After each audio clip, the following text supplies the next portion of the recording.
नमस्कार दोस्तों, आज एक और पारिवारिक कहानी में मैं आपका स्वागत करती हूँ। आज की कहानी है, जब पोती ने बूढ़ी दादी को देखा अपने ही घर में नौकरों की हालत में, तो ऐसा क्या किया कि माता पिता की अक्ल ठिकाने लग गई। बहू, आज ना जरा खाना बना लेना, वो दाई माँ आज नहीं आई हैं। भवानी देवी अपनी बहू शिवांगी से कहती हैं। मैं और खाना? माफ़ करिएगा माँ जी, पर मैं खाना नहीं बना सकती। शिवांगी झट से जवाब देती है। बेटा, आज दाई माँ नहीं आई हैं, भवानी देवी कहती हैं। हाँ, तो आप तो हो ना, आपके होते मैं क्यों खाना बनाऊं? शिवांगी चीखते हुए कहती है। बेटा, वो मेरी थोड़ी तबीयत खराब है इसलिए, धीरे से भवानी देवी ने कहा। मैं किसी चूल्हे के आग में पकने के लिए विदेश से पढ़कर नहीं आई हूँ। कुछ सपने हैं मेरे भी, समझी आप। और हाँ, मैं अपने घर पर आज तक एक कप चाय तक नहीं बनाई, और आप कह रही हो खाना बनाने को। मुझसे ना होगा माँ जी, माफ़ करिएगा। ठीक है बेटा, मैं कर लूँगी, कहते हुए भवानी देवी रसोई घर की तरफ बढ़ जाती हैं। आज भवानी देवी के तमाम सपने चकनाचूर हो गए थे। वो उदास मन से रसोई घर में खाना बनाना प्रारंभ करती हैं और सबसे छुप कर अपने आँखों से आ रहे आंसुओं को पोंछती हैं, और अतीत की गलियारों में उनका मन विचरने लगता है।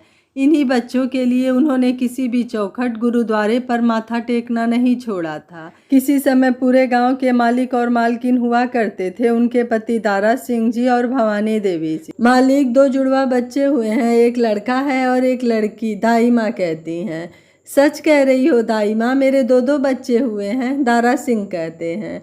हाँ हाँ मालिक, सही कह रही हूँ, अगर यकीन ना हो तो खुद चल कर देख लो, दाई माँ अंदर की ओर इशारा करते हुए कहती हैं। नहीं नहीं दाई माँ, मुझे यकीन है तुम पर, भगवान का लाख लाख शुक्र है कि उसने हमारे घर लक्ष्मी भी भेज दी। कहते कहते दारा सिंह की आंखें भर आती हैं। मालिक, खुशी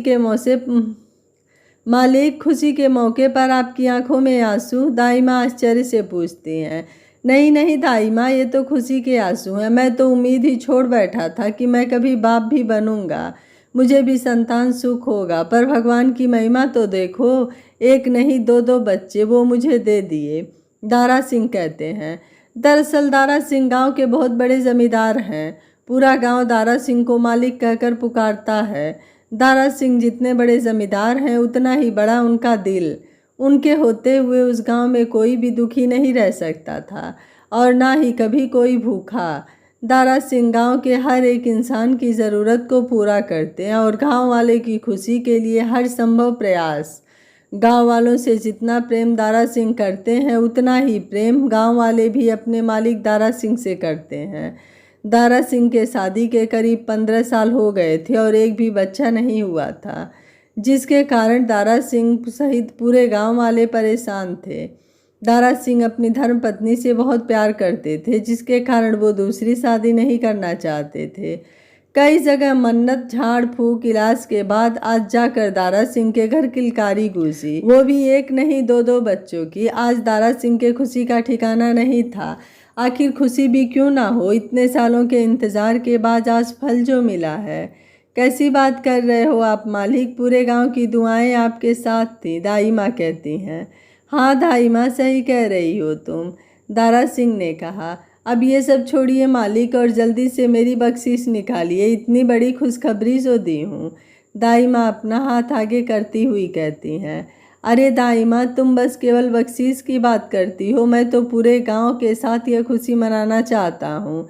जाओ दाई माँ, पूरे गांव में बता दो दारा सिंह बाप बन गया है, वो भी 2 बच्चों का। पूरे गांव में मिठाई बंटवाओ, पूरे गांव में जश्न होना चाहिए।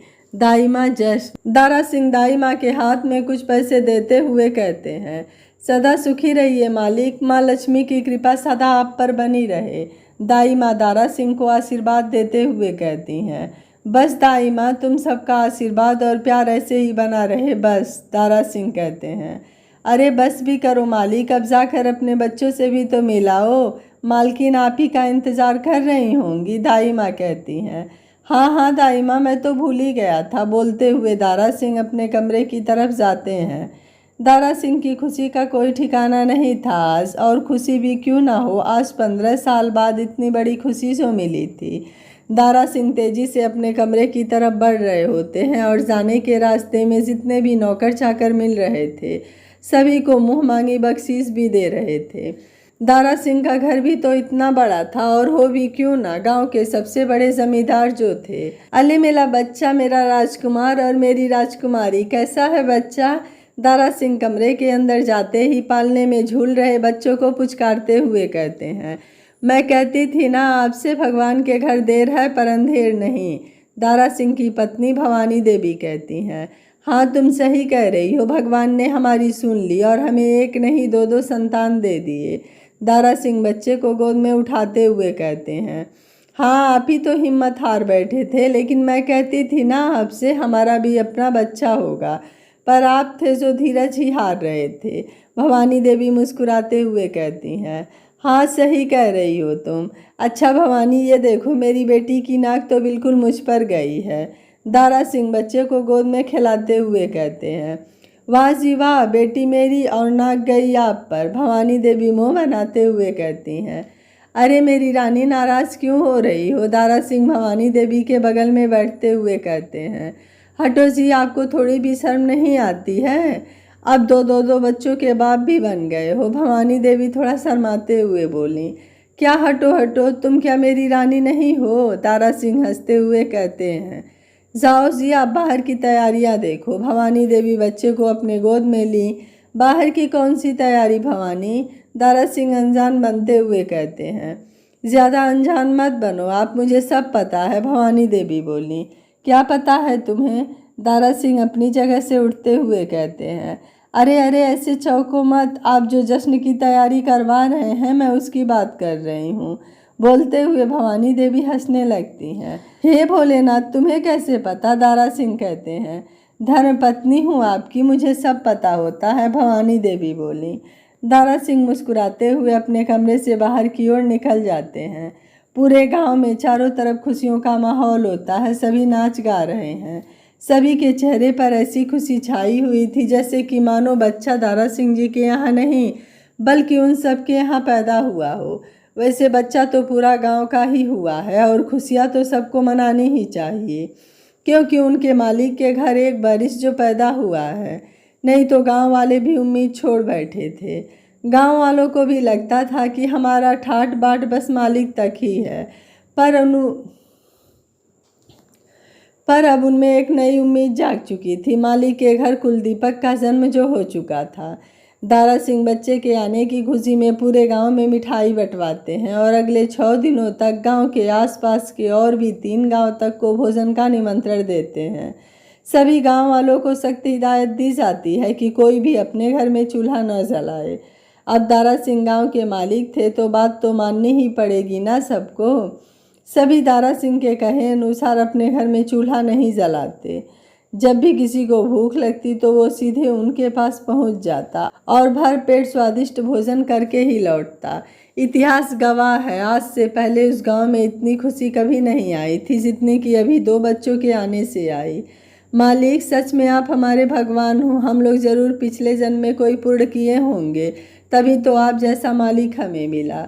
गांव के कुछ लोग दारा सिंह का शुक्रिया अदा करने आते हैं। अरे नहीं नहीं भैया, ऐसा बात मत बोलिए, पुण्य सिर्फ तुम ही नहीं बल्कि हमने भी किया है, तभी तो आज इतना प्यार करने वाले गांव वाले मिले हैं। इतना कहते हुए दारा सिंह उस व्यक्ति को अपने हृदय से लगा लेते हैं। अरे अब ये सब छोड़ो, हम लोग कई दिनों से काम पर नहीं गए हैं, बस मस्ती और खाना पीना हो रहा है। अब हमें थोड़ा काम भी कर लेना चाहिए। उनमें से ही एक व्यक्ति बोलता है, अरे हरिया, कभी तो काम छोड़ मौज मस्ती की बात कर लिया करो, क्या हमेशा काम काम की माला जपते रहते हो? एक अर्ध व्यक्ति कहता है, काका, हमारे पास तुम्हारे जैसे 2 एकड़ ज़मीन नहीं है जो हम मस्त आराम से बैठ कर खाएंगे। हमारे पास बस मात्र किसी तरह से गुजारा करने लायक ही ज़मीन है, जिससे ठीक से पेट भी नहीं भरता। चले हैं बात करने। हरिया को उनके बात पर थोड़ा गुस्सा आ जाता है। हाँ है ज़मीन, तो तुम काहे जल रहे हो? मालिक की सेवा करो और मुँह मांगी ज़मीन दान में लो। काका भी चिल्लाते हुए कहते हैं, हम तुम्हारे जैसे गिरे नहीं हैं जो मालिक की आंख में धूल झोंक कर उनसे उनका ज़मीन हड़प लें। हरिया कहता है, देख हरिया, अपनी हद में रह। काका घूरते हुए हरिया को कहते हैं, हम तो हद में हैं ही काका, बस आप अपना हद मत भूलना। हरिया भी धमकाते हुए कहता है, बस हरिया चुप हो जा, वरना हरिया पर हाथ उठाते हुए काका कहते हैं। अरे अरे ये तुम दोनों क्या कर रहे हो, उधर से आ रहे दारा सिंह जी कहते हैं। कुछ नहीं मालिक, बस छोटी सी बात पर बहस छिड़ गई थी, काका बात को टालते हुए कहते हैं। देखो काका, हमारे गांव में ये लड़ाई झगड़ा और पंचायत नहीं होता, इस बात को हमेशा याद रखना। हमारा गांव सबसे अलग है, जहां पर कोई किसी भी चीज़ के लिए नहीं लड़ता, हर किसी का हक बिना मांगे मिलता है। आगे से याद रहे, ये मारपीट और लड़ाई झगड़े की स्थिति ना बने। इतना कहते हुए दारा सिंह वहाँ से निकल जाते हैं। मालकिन, आपके लिए तो दो दो बच्चों को संभालना थोड़ा मुश्किल होगा ना, दाई माँ बच्चे की मालिश करते हुए कहती हैं। नहीं दाई माँ, अगर हम चाह लें तो कुछ भी मुश्किल नहीं है। वैसे भी ये दोनों बच्चे तो मेरे लिए भगवान हैं, इन्हें संभालने में कैसी तकलीफ और परेशानी, भवानी देवी मुस्कुराते हुए कहती हैं। सच मालकिन, मालिक का दिल बहुत बड़ा है, तभी तो वो दूसरी शादी ना करके अब तक बच्चे का इंतज़ार किए। मालिक की जगह कोई और मर्द होता तो वो कब का शादी कर चुका होता, लेकिन हमारे मालिक सबसे अलग हैं, दाई माँ दारा सिंह पर काफ़ी गर्व करते हुए कहती है। दाई माँ, आपके मालिक मुझसे बहुत प्यार करते हैं, इसलिए तो मेरे भी लाख कहने के बावजूद उन्होंने दूसरी शादी करने के बारे में भी नहीं सोचा। हाँ मालकिन, लीजिए, लल्ला की मालिश तो हो गई, अब बारी हमारी राज दुलारी की। दारा सिंह के बेटे की मालिश के बाद दाई माँ लल्ला को पालने में लिटा देती हैं और दारा सिंह की बेटी की मालिश में जुट जाती हैं। अरे वाह मालकिन, ये देखो, हमारी राजकुमारी के हाथ और पैर दोनों में तिल है, ये हमारे लिए बहुत शुभ है मालकिन। दाई माँ बच्ची के हाथ और पैर को निहारते हुए कहती हैं। दाई माँ, दुनिया के हर बच्चे शुभ ही होते हैं। हाँ, भवानी देवी अपने बेटे को गोद में उठाते हुए कहती हैं। हाँ मालकिन, ये बात तो आपने बिल्कुल सही कही, पर मेरे हिसाब से बेटी ज़्यादा शुभ होती हैं, तभी तो हमारे समाज में बेटी को लक्ष्मी का दर्जा दिया गया है, दाई माँ कहती हैं। ठीक है दाई माँ, मान ली आपकी बात, भवानी देवी मुस्कुराते हुए बोली। वैसे मालकिन एक बात कहें, दाई माँ कहती हैं। दाई माँ कहिए। इन दोनों बच्चों के आने से अपने गांव में एक अलग ही रौनक सी छा गई है, सभी के चेहरे पर एक अलग ही मुस्कान आ गई है। ऐसा लगता है कि ये बच्चा सिर्फ आपका नहीं बल्कि हम सब का है, यानी हमारे पूरे गांव का। दाई माँ दारा सिंह के बेटी के माथे को चूमते हुए बोली। हाँ दाई माँ, ये बच्चा सिर्फ मेरा ही नहीं, आप सब का है। जितना हक इन दोनों पर मेरा बनता है उतना ही आप सब का है, भवानी देवी मुस्कुराते हुए कहती हैं। लो मालकिन, हमारी बिटिया रानी की भी मालिश हो गई, अब हम घर चलते हैं, नहीं तो मेरा पति नास पीटा शराब पीने के लिए घर का कोई ना कोई सामान ज़रूर बेच देगा, दाई माँ बोली। जी दाई माँ, और कल भी आप समय से आ जाइएगा अपने लल्ला और राजकुमारी के मालिश के लिए, दाई माँ की गोद से अपनी बेटी को लेते हुए भवानी देवी ने कहा। दाई माँ वहाँ से निकल जाती हैं और कुछ ही देर बाद सूर्यास्त होता है और अंधेरा छटने लगता है। सभी के घरों में बत्ती और लालटेन जलती है। वो गांव शहरों से काफ़ी दूर था, जिसके कारण उस गांव में आज तक बिजली की व्यवस्था नहीं पहुंची थी। आप आ गए जी, दारा सिंह जैसे ही घर में प्रवेश करते हैं वैसे ही भवानी देवी बोली। हाँ भवानी, आज बहुत काम था, बहुत थक गया हूँ, दारा सिंह अपनी छड़ी वहीं पास के कोने में रखते हुए अंगड़ाई लेते हुए कहते हैं। आप बैठिए, मैं आपके लिए फटाफट हल्दी वाला दूध लाती हूँ, उसे पीने से आपको थोड़ा हल्का महसूस होगा, भवानी देवी बोली। ठीक है, पर जल्दी लाना, क्योंकि दर्द से बदन टूटते जा रहा है, दारा सिंह वहीं सोफे पर बैठते हुए कहते हैं।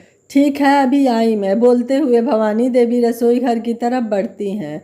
रसोई घर में जाते ही वो चूल्हे में थोड़ा कोयला सुलगाती हैं और फिर चूल्हे के ऊपर दूध का पतीला चढ़ा देती हैं। कुछ ही देर बाद दूध गर्म हो जाता है। वो जल्दी से दूध को छन्नी के मदद से छान कर और उसमें हल्दी मिलाकर तेजी से दारा सिंह की तरफ बढ़ती हैं। इधर दारा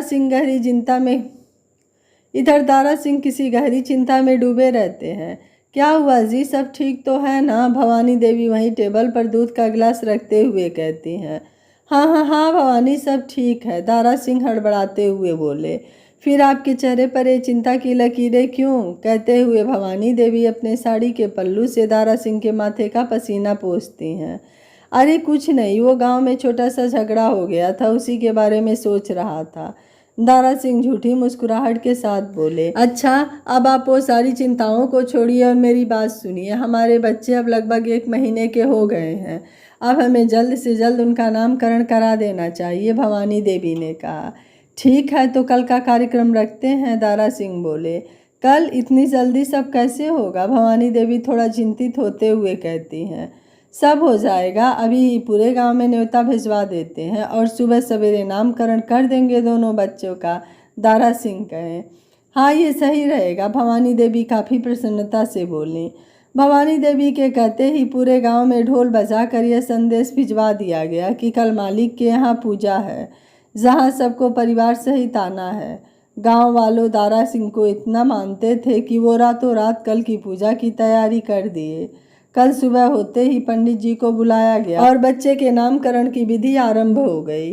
जजमान, बेटे का नाम आ अक्षर से और बेटी का नाम प अक्षर से रखना शुभ होगा, तो आप सब आपस में विचार विमर्श करिए और जल्दी से बच्चे का नाम रखिए, पंडित जी ने कहा।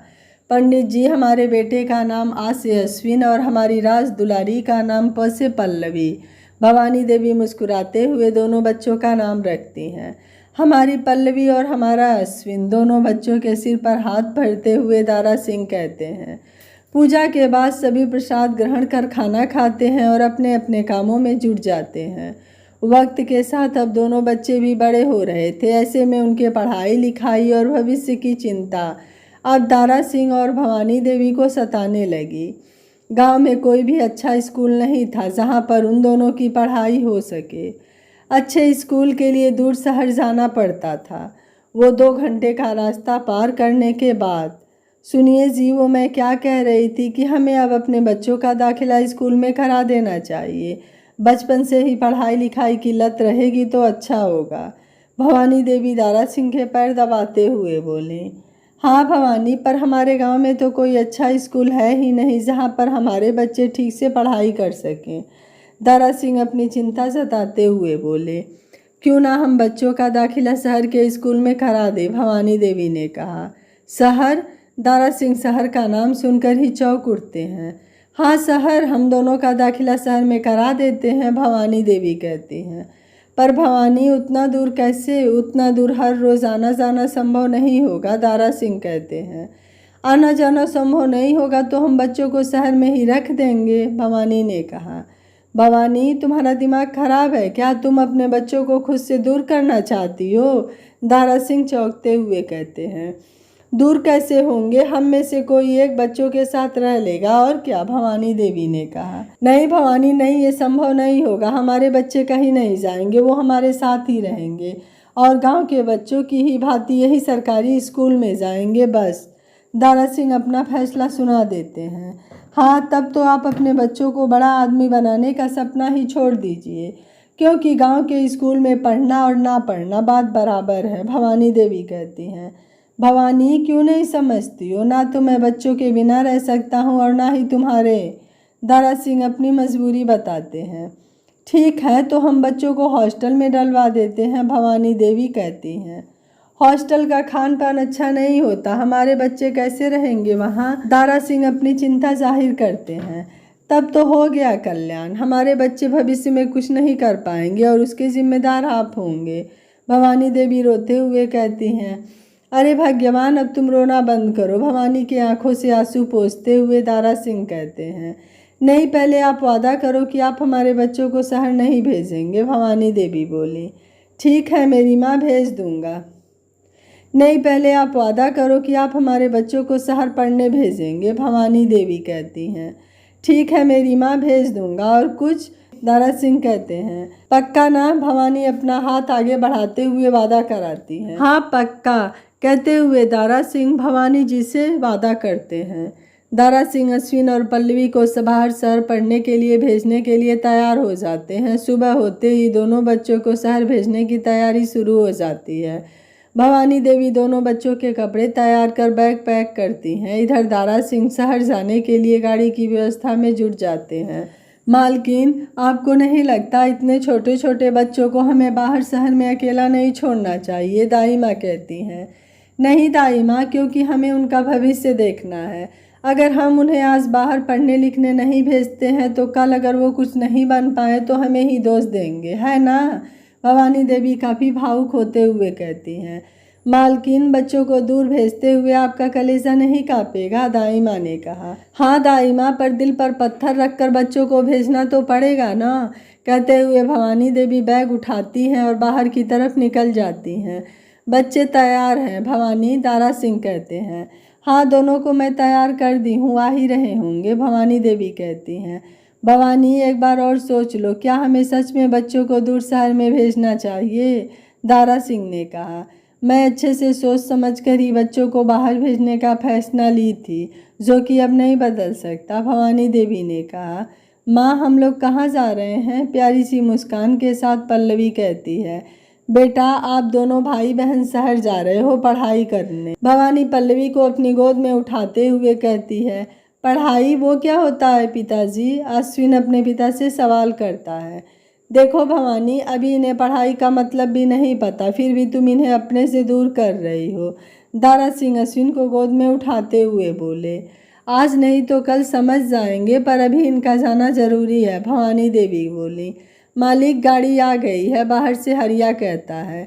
हाँ, ये भी आ रहे हैं, तुम आकर सामान ले जाओ, दारा सिंह अपनी आवाज़ को तेज करते हुए कहते हैं। जी मालिक, अभी आया, कहते हुए हरिया घर के आंगन में प्रवेश करता है और सारा सामान उठाकर गाड़ी में रख देता है। भवानी और दारा सिंह अपने दोनों बच्चों को गोद में लिए गाड़ी में बैठते हैं। सारे गांव वालों की आंखें नम हो जाती हैं। सभी का दिल करता है कि वो बस किसी तरह उन्हें यहाँ से जाने से रोक लें, लेकिन भवानी देवी किसी की एक नहीं सुनती। वो तेजी से शहर की तरफ बढ़ पड़ती हैं। बीच रास्ते में दारा सिंह और भवानी के बीच कोई बातचीत नहीं होती, क्योंकि दारा सिंह भवानी से थोड़ा नाराज़ थे। रास्ता पक्का न होने के कारण उन्हें शहर पहुंचने में काफ़ी समय लग जाता है। वो लोग शाम तक घर पहुंचते हैं और वहीं एक बहुत बड़े इंग्लिश मीडियम स्कूल में दोनों बच्चों का दाखिला करा देते हैं, जहां पर बच्चों के रहने की व्यवस्था के साथ साथ उनके खान पान की व्यवस्था हो। भवानी, बच्चों से हम दूर कैसे रहेंगे, दारा सिंह भावुक होते हुए कहते हैं। रह लेंगे, मैं हूँ ना, भवानी देवी बोली। थोड़ी देर कुछ सोचने के बाद दारा सिंह लंबी सांस भरते हैं और कहते हैं, ठीक है, फिर चलो चलते हैं। दारा सिंह अपने दिल पर पत्थर रखकर कहते हैं। दारा सिंह और भवानी देवी दोनों अपने बच्चों को प्यार से गोद में उठाते हैं और माथे को चूमते हुए आशीर्वाद लेते हैं। दोनों की आंखें भर जाती है और न चाहते हुए भवानी देवी की आंखों में आंसू छलक आते हैं। माँ, आप रो क्यों रही हैं, छोटी सी पल्लवी अपने माँ की आंखों से आंसू पोंछते हुए कहती है। कुछ नहीं बेटा, बस ऐसे ही, भवानी पल्लवी को अपने सीने से लगाते हुए बोली। पिताजी, माँ ऐसे क्यों रो रही हैं, क्या हुआ है इन्हें, अश्विन अपने पिता दारा सिंह के मुंह को खोलते हुए कहता है। बेटा, वो कहते कहते दारा सिंह की भी आंखें भर आती हैं और अश्विन को कलेजे से लगा लेते हैं। सर, मैम, प्लीज़ अब आप दोनों जाइए, बच्चों को संभालने की जिम्मेदारी अब हमारी है, पीछे वार्डन मैम कहती हैं। देखिए मैडम, चाहे कुछ भी हो जाए, पर हमारे बच्चों को कभी किसी चीज़ की कमी नहीं होनी चाहिए, भवानी देवी बोली। मैम, आप बिल्कुल भी फिक्र मत करिए, अब से ये बच्चे जितने आपके हैं उतने ही मेरे भी हैं, वार्डन मैम कहती हैं। ठीक है, फिर हम चलते हैं, कहते हुए वो दोनों अपने अपने बच्चों को गोद से नीचे उतारते हैं और जैसे ही आगे बढ़ने की कोशिश करते हैं वैसे ही पल्लवी भवानी का आंचल पकड़ लेती है। माँ, पिताजी, आप दोनों कहाँ जा रहे हो, पल्लवी मासूमियत भरा सवाल पूछती है। बेटा, हमें बहुत दूर जाना है और आप दोनों के लिए ना आइसक्रीम भी लानी है, भवानी पल्लवी को पुचकारते हुए कहती हैं। नहीं माँ, नहीं, हमें आइसक्रीम नहीं खानी, बस आप दोनों हमें छोड़कर मत जाओ, प्लीज़ माँ, प्लीज़ पिताजी, पल्लवी और अश्विन रोते हुए कहते हैं। देख रही हो ना भवानी, बच्चे टूट रहे हैं, हमें इन्हें अकेला नहीं छोड़ना चाहिए, दारा सिंह भवानी को संभालते हुए कहते हैं। शायद आप सही कह रहे हैं, हमें बच्चों को नहीं छोड़ना चाहिए, भवानी कहती हैं। मतलब, दारा सिंह आश्चर्य से कहते हैं। मतलब हम बच्चों को यहाँ से वापस ले जाएंगे, भवानी देवी कहती हैं। सच, दारा सिंह की आंखों में खुशी चमक उठती है। हाँ, अगले 10 दिन बाद राखी है, हम राखी के बाद बच्चों को यहाँ छोड़ जाएंगे, भवानी देवी कहती हैं। भवानी देवी के इतना कहते ही दारा सिंह दोनों बच्चों को अपने सीने से लगा लेते हैं और जल्दी से गाड़ी में बैठाकर गांव की तरफ निकल जाते हैं। उनको शहर से लौटते लौटते काफ़ी रात हो जाती है, जिसके कारण रास्ता बिल्कुल साफ होता है, यानी जाम वाम का कोई झंझट नहीं। वो लोग जल्द ही घर पहुंच जाते हैं। दोनों बच्चे भी काफ़ी खुश थे और गांव वालों के भी चेहरे पर खुशी की चमक लौट आई थी। धीरे धीरे वक्त बीतते गया, राखी आ गई। अब फिर से बच्चों को शहर भेजने का डर दारा सिंह और भवानी देवी को सताने लगा। भले ही बच्चों को खुद से दूर करने का फैसला उनका था, पर बच्चों से बिछड़ने का गम भी हो रहा था। भवानी, राखी तो हो गई, अब क्या कहती हो? राखी के अगले ही दिन दारा सिंह पूछे। क्या कहूँ, समझ ही नहीं आ रहा। पहले तो सोची थी बच्चों को बाहर भेजने में क्या है, दिल पर पत्थर रखकर भेज देंगे, लेकिन जब भेजने की बारी आती है तो ये मुआ दिल मानता ही नहीं। बच्चों से जुड़ी मोह माया रोक लेती है। भवानी देवी चाय की कप रखते हुए कहती हैं, अब तुम ही बताओ भवानी, हम क्या करें? भवानी की बात सुनने के कुछ देर बाद दारा सिंह कहते हैं, मालिक अगर बुरा न माने तो एक बात कहूँ? दाई माँ गेहूँ कूटते हुए बोली। हाँ दाई माँ, बोलो ना, दारा सिंह चाय की चुस्की लेते हुए बोले। मालिक, आपके पास इतना सारा पैसा है, वो सब भी तो बच्चों के भविष्य और गांव की भलाई के लिए है ना, दाई माँ कहती हैं। हाँ, पर आप कहना क्या चाहती हो? भवानी देवी बोली। मालिक मालकिन, आप हमारी माने तो अपने बच्चों को दाखिला भले ही शहर में करा दो, लेकिन बच्चों को अपनी गाड़ी से ही स्कूल भेजो और लाओ। ये दोनों अभी काफ़ी छोटे हैं और नासमझ भी। इन्हें इतने बड़े शहर में अकेले रहना ठीक नहीं। दाई माँ अपनी बात रखती है। ठीक है दाई माँ, विचार तो आपका अच्छा है, हमारे भी दिमाग में आई थी ये बात एक बार, लेकिन हम फिर से एक बार इस विचार पर मंथन करते हैं। जी मालिक, जो भी सोचना है आप थोड़ा जल्दी सोचिए, कहते हुए दाई माँ पुनः अपने कामों में जुट जाती हैं। दारा सिंह और भवानी देवी दोनों अपने कमरे में जाकर दाई माँ की कही बात पर विचार करते हैं और अंत में कुछ देर अच्छी तरह से सोचने के बाद वो फैसला लेते हैं कि वो खुद से बच्चों को दूर नहीं करेंगे। उनका दाखिला शहर के स्कूल में ज़रूर कराएंगे, पर उन्हें हॉस्टल में ना रखकर घर से ही उन्हें रोज स्कूल भेजा करेंगे। स्कूल के प्रधानाचार्य से बात कर बच्चों का एडमिशन स्कूल में हो गया। सुबह होते ही दारा सिंह अपने बच्चों को खुद जाकर स्कूल छोड़ते हैं और साथ ही काफ़ी बच्चों से जान पहचान भी करा देते हैं। वक्त धीरे धीरे बीतने लगा और दोनों बच्चे वक्त के साथ स्कूल के प्रचार और बाकी के बच्चों से घुल मिल गए। भगवान का शुक्र है, बच्चे बहुत जल्दी स्कूल के बच्चों से घुल मिल गए। भवानी देवी लंबी सांस भरते हुए कहती हैं, अरे घुलेंगे मिलेंगे कैसे नहीं, आखिर बच्चे भी तो मेरे हैं। दारा सिंह दोनों बच्चों को बाहों में भरते हुए कहते हैं। यूं ही हंसते मुस्कुराते कई वर्ष बीत जाते हैं और समय के अनुसार दोनों बच्चे युवा हो जाते हैं। जब दोनों बच्चे थे तो दारा सिंह और भवानी देवी को उनके पढ़ाई की चिंता सताती थी। अब जब वो बड़े हो चुके हैं तो अब दोनों इस चिंता में डूबे हैं कि अश्विन की शादी कैसे कराएं। शादी के बाद उसका जीवन कैसा होगा। उनकी बेटी पल्लवी की शादी हो चुकी है और वो अपने पति के साथ काफ़ी खुश भी थी, लेकिन फिर भी माता पिता का दिल तो बच्चों पर ही अटका रहता है। एक माता पिता का दायित्व तो कितना बड़ा होता है ना, बच्चे के जन्म से लेकर अपनी अंतिम सांस तक उनके बारे में ही सोचते रहते हैं, उनकी ही खुशी के लिए सब कुछ करते हैं। सही ही कहा है किसी ने, माँ बाप की जिम्मेदारियाँ आसान नहीं होती, सब आसान होता है माँ, अब करके तो देखिए, सब अच्छा ही होगा। और मैं आपसे वादा करता हूँ शिवांगी आपको कोई शिकायत का मौका नहीं देगी, पक्का माँ, अश्विन अपनी माँ भवानी देवी से जिद करते हुए कहता है। शिवांगी पड़ोस के गांव के मुखिया की लड़की होती है जो विदेश से पढ़कर आई थी। बेटा, बात शिकायत का मौका देने या ना देने की नहीं है, हम चाहते हैं कि तुम्हारी शादी हमारे पसंद की लड़की से हो जिसे हमने चुना है, और यकीन मानो बेटा वो लड़की तुम्हें हमेशा खुश रखेगी, हम भी तुम्हारा भला ही चाहते हैं। भवानी देवी अश्विन को पुचकारते हुए समझाती हैं। नहीं माँ, मैं फैसला कर लिया हूँ, मैं शिवांगी से ही शादी करूँगा, अश्विन जिद बांधते हुए कहता है। बेटा, बचपन से लेकर आज तक हर चीज़ तुम्हें तुम्हारी पसंद का दिए हैं हम, और तुम हमारे पसंद का एक काम नहीं कर सकते, भवानी देवी भावुक होते हुए कहती हैं। नहीं माँ, माफ़ करना, आपके पसंद के लिए मैं अपनी ज़िंदगी बर्बाद नहीं कर सकता। ठीक है बेटा, अगर तुम्हें ऐसा लगता है कि हमारे एक फ़ैसले से तुम्हारी ज़िंदगी बर्बाद हो जाएगी तो ठीक है, बचपन से लेकर आज तक तुम जैसे अपने मर्जी की करते आए हो, आज भी वही करो, हमें कोई मतलब नहीं।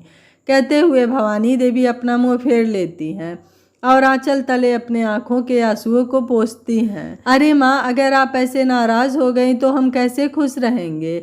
हमें आपकी सिर्फ इजाज़त ही नहीं बल्कि आपका आशीर्वाद भी चाहिए। माँ, आपके आशीर्वाद के बिना हम अधूरे हैं और आपके आशीर्वाद के बिना तो हम कभी खुश भी नहीं रह सकते। इसलिए नाराज़गी को डालो गड्ढे में और ज़रा मुस्कुरा कर दिखा दो मैया मोरी। भवानी देवी के पैरों को दोनों हाथों से छूते हुए अश्विन उन्हें मनाने की कोशिश करता है। अब ज़्यादा तुम मक्खन मत लगाओ और जाकर शिवांगी को बुलाओ, समझे? भवानी देवी अश्विन के काम मड़ोड़ते हुए कहती हैं। शिवांगी को बुला लाने का नाम सुनते ही अश्विन खुशी से उछल पड़ता है। आखिर खुश भी क्यों ना हो, मोहब्बत जो हमेशा हमेशा के लिए मिलने वाली थी। सच माँ, अश्विन कहता है। नहीं, एक तुम्हें ही आशीर्वाद चाहिए, मेरी बहू को नहीं, बेमान कहीं का। कहते हुए भवानी देवी एक थपकी अश्विन के सिर पर बैठा देती हैं। क्या माँ, अभी जा रहा हूँ शिवांगी को बुलाने। कहते हुए अश्विन भोला सा शक्ल बनाता है और चल देता है शिवांगी के घर की तरफ। ये क्या हो गया लल्ला को, क्यों कर रहे हैं ऐसा? मालकिन का दिल दुखाकर इन्हें क्या मिल रहा है? अगर मालकिन शिवांगी बिटिया से शादी करने से मना की हैं तो कोई ना कोई कारण जरूर रहा होगा ना, इसलिए तो मना कर रही थी, वरना आज तक तो मालकिन कभी भी लल्ला की खुशी में कोई कमी नहीं रखी। दाई माँ काम कर रही औरत से कहती हैं। हाँ दाई माँ, सही कहा आपने, लल्ला ने ये ठीक नहीं किया। वो औरत कहती है। तुम दोनों के पास और कोई काम नहीं है क्या जो मेरे लल्ला का पंचायत लेकर बैठ गए हो, दोनों के दोनों? अचानक से पीछे से भवानी देवी बोली। नहीं नहीं मालकिन, हमारा वो मतलब नहीं था, माफ़ कर दीजिए, आगे से ऐसा नहीं होगा, दाई माँ ने कहा। कोई बात नहीं दाई माँ, लेकिन आगे से जब भी कभी कुछ कहना हो तो सीधे मुंह पर कहिए, ऐसे पीठ पीछे नहीं। भवानी देवी कहते हुए वहाँ से निकल जाती हैं। कुछ ही देर बाद अश्विन अपनी बाइक लेकर किसी फिल्मी हीरो की भांति अपने घर के गेट के अंदर प्रवेश करता है और शिवांगी अश्विन से लिपट कर बैठी थी, सारी शर्मो हया छोड़कर, ठीक विदेश की नीति अपनाकर। उसका इस तरीके से बैठना सारे गांव के लिए शर्मनाक था, पर इसका कोई मलाल ना तो शिवांगी को था और ना ही अश्विन को। अश्विन, माँ से क्या मिलना मिलाना, शादी तो हमें करनी है ना कि माँ से। शिवांगी बाइक से अपना पहला कदम नीचे ज़मीन पर रखते हुए कहती है। माँ के आशीर्वाद के बिना हम शादी भी तो नहीं कर सकते हैं ना स्वीटो, अश्विन कहता है। हाँ तो तुम रहो माँ के पल्लू से बात कर, हद है, इतने बड़े हो गए हो लेकिन हरकतें बच्चों जैसी। अपनी लाइफ का फैसला भी अपनी माँ से पूछ कर करते हो यार, थोड़ा तो खुद का सेल्फ रिस्पेक्ट करो। कहते हुए शिवांगी हाथ बांध कर खड़ी हो जाती है। स्वीटो, तुम भी ना छोटी छोटी बात का इशू बनाती हो, अब चलो माँ से मिलने। कहते हुए अश्विन शिवांगी का हाथ खींचते हुए घर के अंदर जाने के लिए बढ़ता है। अगर तुम्हारी माँ ने शादी के लिए मना कर दिया तो क्या करोगे? शिवांगी कहती है। नहीं करेंगी मना, वो मेरी माँ है, मैं अच्छी तरह से जानता हूँ उन्हें, अश्विन काफ़ी यकीन के साथ कहता है। देख रही हो ना नई बहुरानी के नखरे, अभी तो शादी भी नहीं हुई और लगी लल्ला को मालकिन के खिलाफ भड़काने। दाई माँ किसी औरत के कान में धीरे से कहती हैं।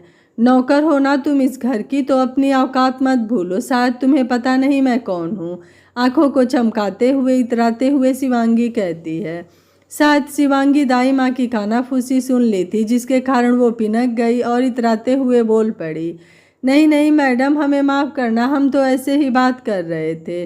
कहते हुए दाई माँ हाथ जोड़कर माफ़ी मांगती हैं। शिवांगी दाई माँ को नज़रअंदाज करते हुए घर के अंदर प्रवेश करती है। घर के बीच हाल में भवानी देवी और दारा सिंह चाय की चुस्कियाँ ले रहे थे और शायद आपस में किसी गंभीर मुद्रा पर चर्चा भी कर रहे थे। शिवांगी, सिर पर जरा पल्लू डाल लो ना। कहते हुए अश्विन शिवांगी के माथे से चुन्नी उठाता है। क्या यार, अब तुम कहना कि साड़ी पहन कर आ जाओ, फिर थोड़ी देर बाद कहना एक गंवारों की तरह घूंघट भी डाल लो, हद है यार, शिवांगी चिढ़ते हुए कहती है। शिवांगी प्लीज़, मेरे लिए तुम इतना तो कर ही सकती हो ना, प्लीज़, अश्विन शिवांगी से रिक्वेस्ट करते हुए कहता है। ठीक है अब चलो। कहते हुए शिवांगी गुस्से में आगे बढ़ती है। अब अश्विन के मन में यह डर सताने लगा कि शिवांगी गुस्से में कहीं कुछ बोल ना दे।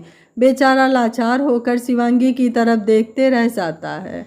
भवानी देवी और दारा सिंह के पास पहुंचते ही शिवांगी अपने सिर पर चुन्नी उड़ती है और दोनों के पैर छूकर आशीर्वाद लेती है। अश्विन यह देखकर दंग रह जाता है क्योंकि उसे यकीन ही नहीं था कि शिवांगी ऐसा कुछ करेगी। अब अश्विन के चेहरे पर संतोष और शांति की लकीरें उभर आई। वो भी मुस्कुराते हुए अपने माता पिता की तरफ बढ़ता है। सदा सुखी रहो बेटा, भगवान तुम्हें खूब तरक्की दे, भवानी देवी कहते हुए शिवांगी के सिर पर हाथ फेरती हैं और माथा चूमती हैं। शिवांगी भी शर्माते हुए भवानी देवी के बगल में जाकर बैठ जाती है। अब जाकर अश्विन चैन की सांस लेता है। तो बेटा आप संभालोगी हमारे नालायक बेटे को? भवानी देवी कहती हैं। जी माँ, शिवांगी मुस्कुराते हुए बोली। क्या सोच रहे हैं जी, बहू घर भी आ गई, आशीर्वाद भी ले ली और आप अभी तक यहीं बैठे हैं, भवानी देवी दारा सिंह से कहती हैं। तो क्या करूं मैं, दारा सिंह बोले। बहू के घर वाले से बात करिए और ब्याह कराकर हमारी लक्ष्मी को घर लाइए, भवानी देवी ने कहा। क्या बात है शिवांगी भाभी, आप यहाँ? आखिरकार आज आप दोनों की प्रेम कहानी माँ पिताजी के सामने आ ही गई। घर के अंदर प्रवेश करते हुए पल्लवी कहती है। अरे पल्लवी, दामाद बाबू आइए ना, कहते हुए भवानी देवी अपने बेटी और दामाद का स्वागत करती हैं। पल्लवी की शादी कम उम्र में ही हो गई थी क्योंकि गांव वालों को बेटी की चिंता सताती थी। आज पल्लवी शादी के बाद पहली बार घर आई थी, अपने पति के साथ, वो भी शादी के 1 साल बाद। मतलब तुम्हें भी इस लड़के की करतूत पता थी, भवानी ने कहा। अरे माँ, सबको पता था सिवाय आपके और पिताजी के, कहते हुए पल्लवी हंस देती है। थोड़ी देर यूं ही सब में हंसी मजाक होता है और फिर कुछ देर बाद अश्विन शिवांगी को उसके घर छोड़ आता है।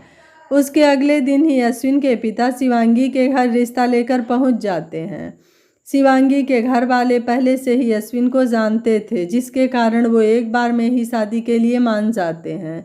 फिर क्या था, जल्दी से पंडित जी से मुहूर्त दिखवा कर अश्विन और शिवांगी की शादी बड़े ही धूमधाम से हो जाती है। अश्विन के शादी में तो पल्लवी के शादी से भी ज़्यादा खर्चा होता है, जिसके कारण अश्विन के पिता को कुछ एकड़ ज़मीन बेचनी पड़ती है।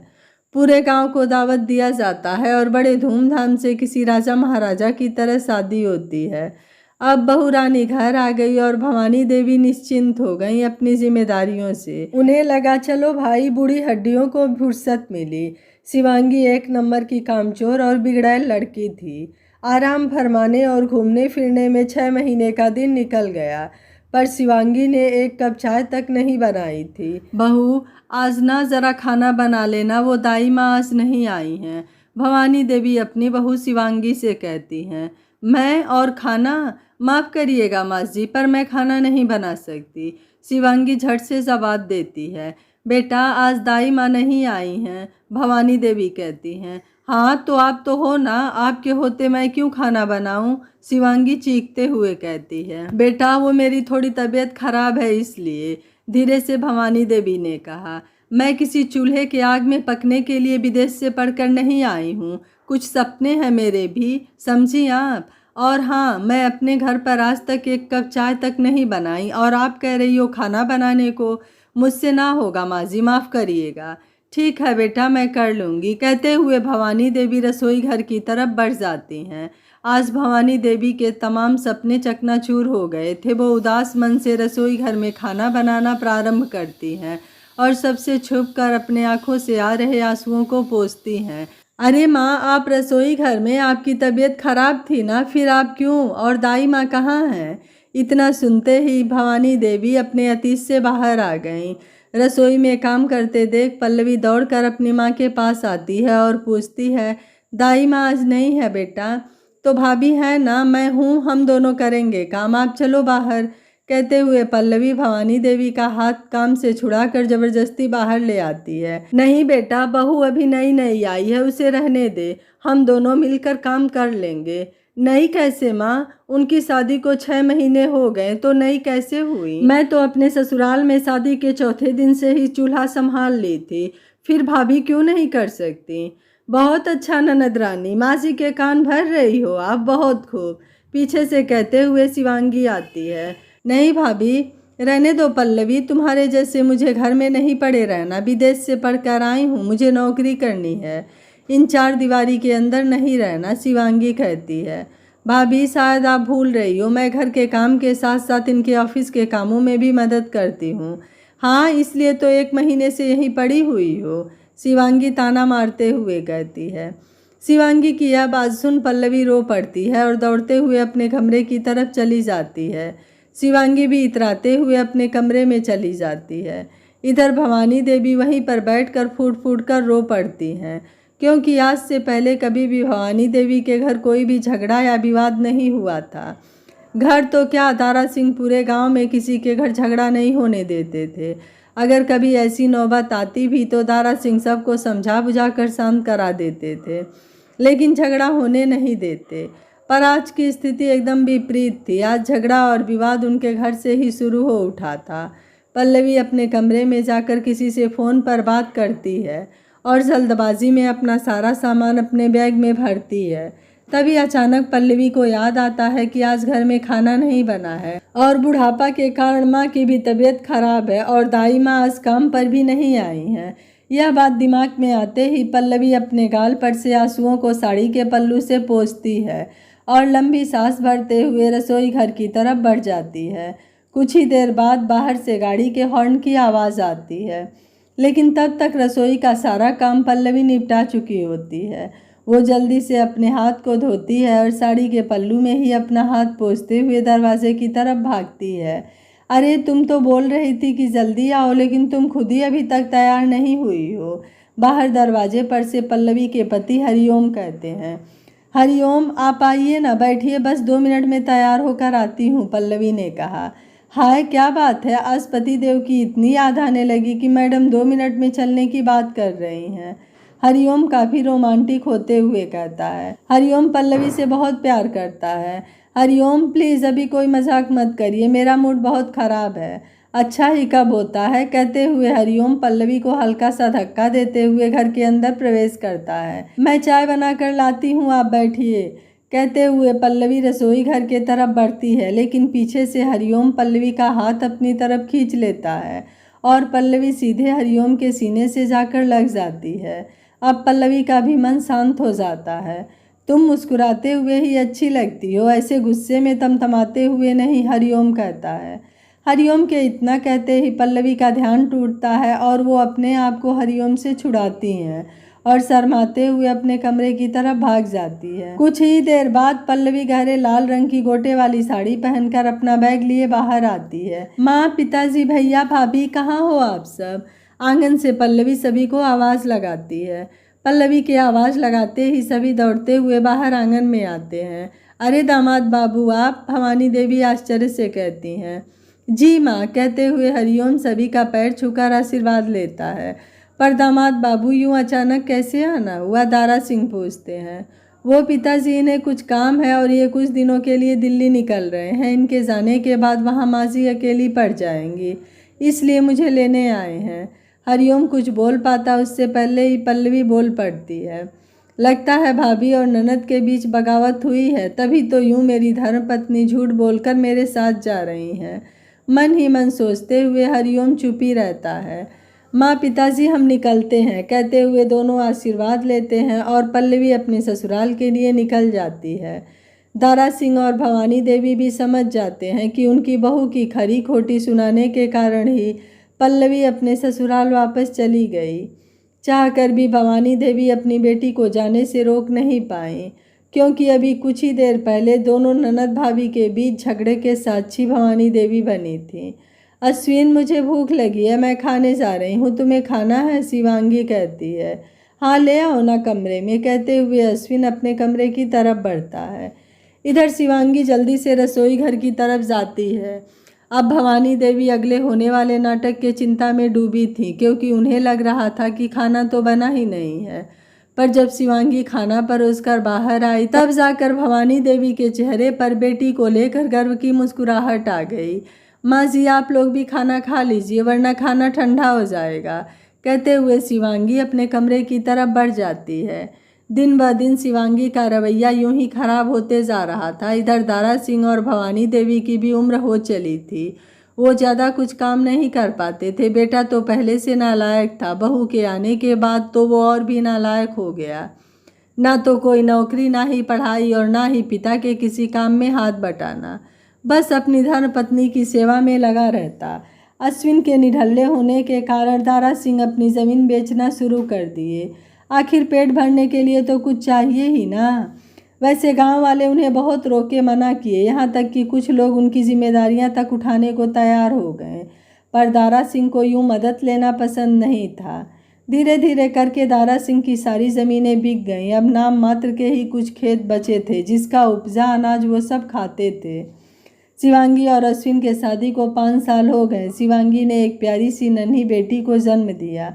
इस बार फिर से पूरे गांव में वही रौनक लौट आई जो कभी पल्लवी और अश्विन के जन्म के समय थी। हाँ, फर्क बस इतना था कि उस वक्त दारा सिंह पूरे गांव को दावत दिए थे। आज पूरा गांव उन्हें दावत दे रहा था। दारा सिंह गांव वालों के साथ ही दावत की पंक्ति में बैठकर खा रहे थे। तभी अचानक उनके सीने में जोरों का दर्द हुआ और वहीं पत्तल पर ही गिर पड़े। सारे गांव में मानो मिनट भर में ही मातम छा गई। जाने कौन सी मनहूस घड़ी थी। उधर घर से रोते हुए भवानी देवी आईं। तब तक गांव वाले दारा सिंह को वहीं पास में रखी चारपाई पर लिटा दिए थे। ये क्या हो गया इनको? उठो जी, आप ऐसे क्यों चुपचाप सो रहे हैं? उठो ना। दारा सिंह के हाथ को झकझोरने हुए भवानी देवी रो पड़ी। दाई माँ किसी तरह से भवानी देवी को शांत कराई। तब तक उधर से अश्विन और पल्लवी डॉक्टर को बुला लाए। डॉक्टर साहब स्टेथोस्कोप लगाकर दिल की धड़कन सुनने की कोशिश करते हैं। उनके चेहरे पर चिंता की साफ लकीरें उभर आईं। वो एक बार नहीं बल्कि 3-4 बार बार बार चेक करते हैं। उन्हें अपने अनुभव पर यकीन नहीं हो रहा था, या फिर उन्हें उनके स्टेथोस्कोप पर भरोसा नहीं हो रहा था, पता नहीं। क्या हुआ डॉक्टर साहब, आप बार बार क्यों चेक कर रहे हैं? पल्लवी बोली। पल्लवी बिटिया, वो बिटिया, डॉक्टर साहब की जुबान पर वो बात ही नहीं आ रही थी जो बात वो लाना चाह रहे थे। क्या हुआ पिताजी को? साफ साफ बोलिए ना आप। काफ़ी परेशान होते हुए पल्लवी पूछती है। बिटिया, वो तुम्हारे पिताजी इस दुनिया में नहीं रहे। कहते हुए डॉक्टर साहब भी रो पड़ते हैं। यह बात सुनते ही पूरे गांव में चीख पुकार मच जाती है। गांव का एक एक बच्चा छाती पीटकर रोने लगता है। इधर पल्लवी के मुंह से तो एक शब्द भी नहीं निकलता। वो पत्थर की भांति अपने पिता का हाथ अपने हाथ में लिए बैठी होती है और बिना सिसकियों के बस आंखों से आंसू बह रहे होते हैं। इधर भवानी की भी हालत खराब होती है। वो हर दूसरे मिनट रोते रोते बेहोश हो रही थी, जिसके कारण बिना देर भवानी देवी को शहर के हॉस्पिटल में भर्ती कराया जाता है। तब तक इधर हरिओम भी आ जाते हैं और किसी तरह पल्लवी को संभालते हैं। किसी तरह गांव वालों की मदद से दारा सिंह की 13वीं भी संपन्न होती है। पल्लवी अपने घर को चली जाती है। शिवांगी का रवैया उसी तरह से रहता है। अब शिवांगी की बेटी बड़ी होने लगती है और शिवांगी का भवानी देवी के प्रति अत्याचार और भी अधिक बढ़ जाता है। पति के जाने के गम में भवानी देवी के दिमाग पर गहरा असर पड़ता है और वो अपना मानसिक संतुलन खो बैठती हैं। लेकिन फिर भी शिवांगी को ज़रा भी दया नहीं आती। वो हर रोज़ अपनी सास पर अत्याचार करते जाती और बस करते जाती। देखो अश्विन, अब हमारी बेटी भी स्कूल जाने लायक हो गई है, इसलिए पहले ही बता देती हूँ, तुम अपनी माँ को पल्लवी के घर भिजवा दो। मुझसे इनके खर्चे नहीं संभाले जाते हैं। अब एक तो इनकी इतनी सारी दवाओं का खर्च, ऊपर से इनका पागलपन। उफ, तंग आ गई हूँ मैं।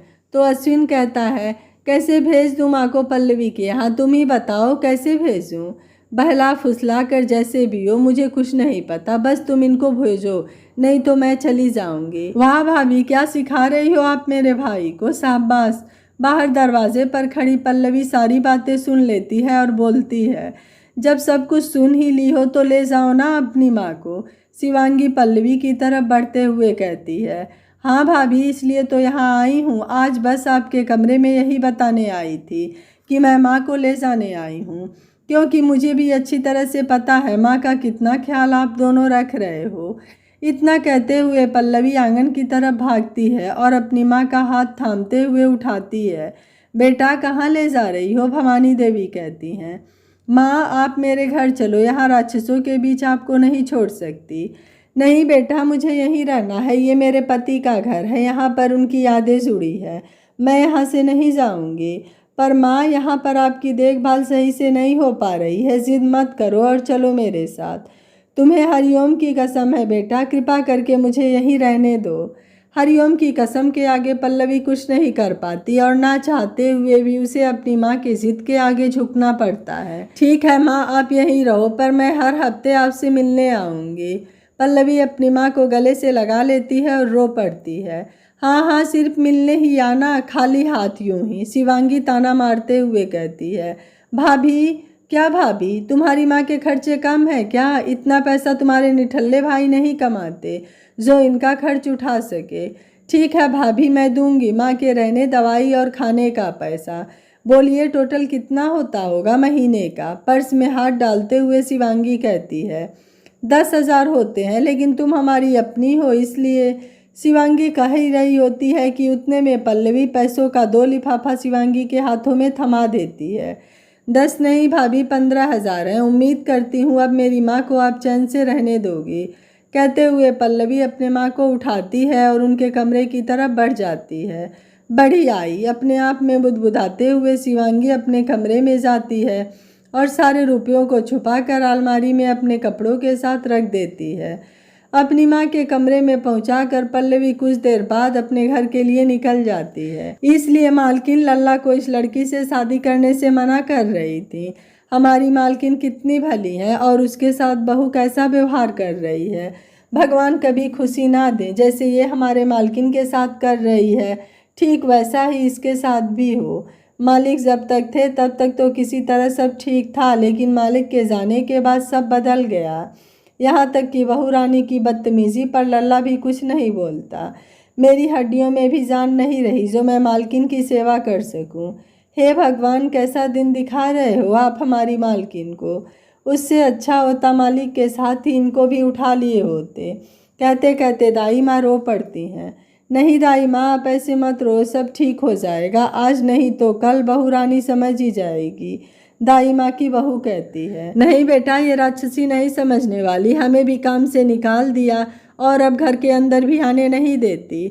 चलो बेटा यहाँ से, नहीं तो बहू रानी अगर देख ली ना तो बहुत बड़ा हंगामा मच जाएगा। दारा सिंह के मृत्यु होते ही शिवांगी घर के सारे नौकरों को घर से निकाल दी थी और घर का सारा काम भवानी देवी से कराया करती थी और किसी भी गांव वाले को घर के अंदर तक आने नहीं देती थी।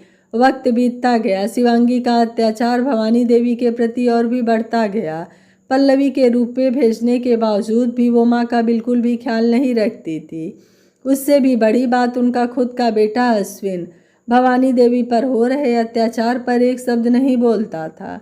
उसके व्यवहार से ऐसा लगता था मानो जैसे उसे कोई फर्क ही न पड़ता हो, कोई मतलब ही ना हो। अब अश्विन की बेटी भी बड़ी हो गई, उसके पास समझ बूझ सब आ गया था। दादी पर होते अत्याचार को वो रोकना चाहती थी, लेकिन जब भी वो अपनी माँ का विरोध करती, बदले में बेचारी को थप्पड़ मिला करता था। जिस अत्याचार को पल्लवी नहीं रोक पाई, उस अत्याचार को नन्ही सी जान कहाँ से रोक पाती। एक दिन शिवांगी की बेटी सोनल यूं ही आंगन में बैठकर खेल रही थी और घर के सारे सामान को इधर उधर फैलाए हुए थी। भवानी देवी चलने फिरने लायक नहीं रही, जिसके कारण वो अपने ही कमरे में थी। अश्विन भी खेत पर काम करने गया हुआ था और बहू रानी मस्त अपने कमरे में आराम फरमा रही थी। अश्विन खेत से आता है और घर की यह दशा देखकर पिनक जाता है। सोनल, क्या है ये? ऐसे कौन खेलता है? सोनल पर चिल्लाते हुए अश्विन कहता है। पापा, खेल ही तो रही हूँ, आप मुझे मत सिखाओ कैसे खेलना चाहिए कैसे नहीं। कहते हुए सोनल अपनी गुड़िया को सजाने में जुट जाती है। बदतमीज लड़की अपने पिता को जवाब देगी। आप तो दादी पर हाथ ही उठा दिए, मैं तो बस जवाब ही दे रही हूँ। आपसे तो ज़्यादा ही इज्जत कर रही हूँ आपकी। शिवांगी, शिवांगी, अश्विन चिल्लाता है। क्या है? कहते हुए शिवांगी दौड़कर अपने कमरे से बाहर आती है। तुम्हारी बेटी मुझे जवाब दे रही है, तुमने ही सिखाया है ना। मैं क्यों? मेरे पास कोई और काम नहीं है क्या? अच्छा, तो आज ये तुम्हारी भाषा कैसे बोलने लगी? तुम्हारी बेटी है, तुम जानो, मुझे क्या। आप दोनों शोर मत करो, और मुझे किसी ने जवाब देना नहीं सिखाया, बल्कि आप दोनों से सीखी हूँ, सोनल कहती है। हम दोनों कब सिखाए तुम्हें? अश्विन चिल्लाते हुए कहता है। बहू रानी, कम से कम अब तो समझ जाओ, जैसी करनी वैसी भरनी, दाई माँ आंगन में प्रवेश करते हुए कहती हैं। दाई माँ, आप हमारे घर के मामलों में अपना टांग मत अड़ाइए, शिवांगी कहती है। अच्छी बात है बहू रानी, मत समझो मेरी बात। जब ये तुम्हारी बेटी तुम पर वैसा ही अत्याचार करेगी ना जैसा कि तुम अभी मालकिन पर कर रही हो, तब जाकर तुम्हें समझ आएगा, दाई माँ कहती हैं। दाई माँ, आप हमसे बड़ी हो इसलिए आपका लिहाज कर रही हूँ, अपने हद में रहिए आप, वरना मैं बड़े छोटे का लिहाज भूल जाऊंगी, शिवांगी चिल्लाते हुए कहती है। लिहाज भूल जाऊंगी? अरे बहू रानी, तुम्हें बड़े छोटे का लिहाज ही कहाँ था जो भूल जाओगे, दाई माँ कहती हैं। कह रही हूँ दाई माँ, यहाँ से चली जाओ आप, नहीं तो बहुत बुरा होगा। बहू रानी, सबको सच कड़वा लगता है, और रही बात मेरे जाने की तो मैं तो जा ही रही हूँ। वैसे भी जब से तुम्हारे कदम इस घर में पड़े हैं तब से हमारी मालकिन की सुख शांति ही भंग हो गई। अरे लल्ला, मालकिन ने तुम्हारे लिए क्या क्या नहीं किया, लेकिन तुम तो दुश्मन से भी बुरे निकले। लल्ला, भगवान तुम्हें कभी खुश ना रखे, कभी खुश ना रखे। इतना कहते हुए दाई माँ वहाँ से चली जाती हैं। देख लिए ना, तुम्हारी माँ इस दाई माँ को सिर पर चढ़ाकर बैठाई थी, अब देखो मेरे ही घर में आकर मुझे ही जवाब देकर चली भी गई, और तुम हो कि चुपचाप सारी बातें सुनते रहे हो। शिवांगी अश्विन पर चिल्लाते हुए कहती है। तो मैं क्या जवाब देता उन्हें, बचपन से लेकर आज तक वो मेरा ख्याल रखी हैं, और तुम तो बोल ही रही थी, तो क्या मेरा भी बोलना ज़रूरी था?